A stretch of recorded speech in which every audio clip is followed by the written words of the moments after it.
भारत ने हाल ही में अपने नए military tank T-90 Bhim Mk3 को तैयार किया है, जिसे देखकर जर्मनी भी हैरान रह गया है। जर्मनी, जिसने पहले भारत को टैंक इंजन देने से मना कर दिया था, अब अपने नियम कानून बदलकर भारत के साथ रिश्ते मजबूत करने की कोशिश कर रहा है। T-90 भीम Mk3 में सभी आधुनिक फीचर्स शामिल हैं और इसमें जर्मन M2 838 डीजल इंजन का प्रयोग किया गया है। भारत पहले से ही T-90 भीम टैंकों का उपयोग कर रहा था, लेकिन Mk3 वर्जन में कई उन्नत तकनीकें जोड़ी। उसके लिए वीडियो को एक लाइक करके चैनल को सब्सक्राइब जरूर कर लीजिए गई हैं। यह नई उपलब्धि भारत की बढ़ती सैन्य ताकत का प्रतीक है और जर्मनी जैसे देशों को भारत के साथ जुड़ने के लिए प्रेरित कर रही है। इस उपलब्धि को देखते हुए भारत और जर्मनी के बीच रक्षा सहयोग और भी मजबूत होने की संभावना है, जिससे दोनों देशों के रिश्ते में एक नई मजबूती आएगी। भारत और जर्मनी के बीच रक्षा क्षेत्र में तकनीकी और व्यापारिक संबंधों का इतिहास पुराना है। हाल के वर्षों में भारत की स्वदेशी क्षमताओं में उल्लेखनीय वृद्धि हुई है, जिससे रक्षा उत्पादन में आत्मनिर्भरता का स्तर बढ़ा है।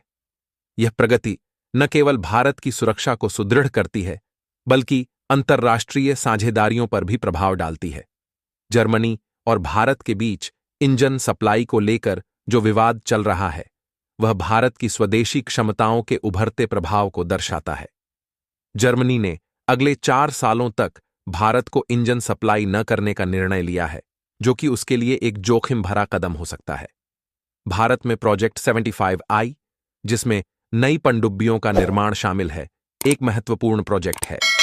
अगर जर्मनी भारत को इंजन सप्लाई नहीं करता, तो यह प्रोजेक्ट में अपनी भागीदारी खो सकता है, जिससे उसे भारी नुकसान हो सकता है। मार्क 3 टैंकों की उन्नति के साथ भारत ने इन टैंकों को और भी अधिक शक्तिशाली बना दिया है। इनमें digital communication system, auto tracker, TKFA-4S और CDR साइट्स और LCD मॉनिटर जैसे एडवांस्ड फीचर्स शामिल किए गए हैं। इसके अलावा इन टैंकों में एंटी थर्मल IR कोटिंग भी की गई है, जो कि इन्हें थर्मल मिसाइल अटैक्स से बचाती है।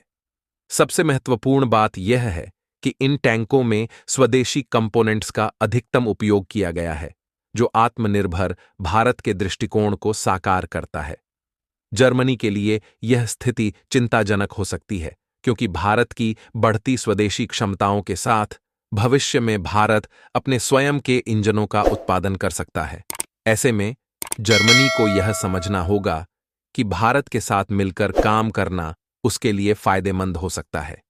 इंजन सप्लाई पर भारत के साथ एक नए कॉन्ट्रैक्ट को फाइनल करना जर्मनी के लिए लाभदायक होगा, क्योंकि इससे उसे न केवल प्रॉफिट मिलेगा, बल्कि भारत के साथ उसके संबंध भी मजबूत होंगे।